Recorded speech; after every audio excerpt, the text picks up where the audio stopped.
Mas naihatid na sa ulingantungan ng mga labi ng pinaslang na puliswoman na si Master Sergeant Diane Marie Mollenido at kanyang 8 taong gulang na anak na si John Ismael. Ayon sa National Capital Region Police Office o NCRPO, inilibing ang mga abo ng mag-ina sa Heritage Park sa Taguig City kaninang dakong tanghali matapos ang isang misa na ginanap sa St. Joseph Parish sa loob ng NCRPO headquarters sa Camp Bagong Diwa na nasa Taguig City din. Binigyang parangal si Mollenido sa pamamagitan ng misa at funeral march ng mga pulis.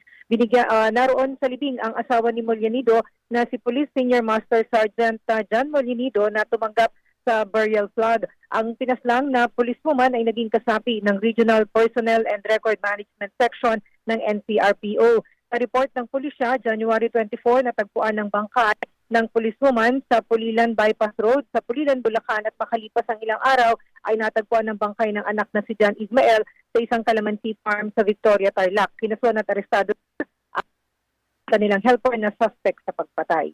Ako si Nimsa Ravelo ng GMA Super Radio, DZBB, dapat totoo.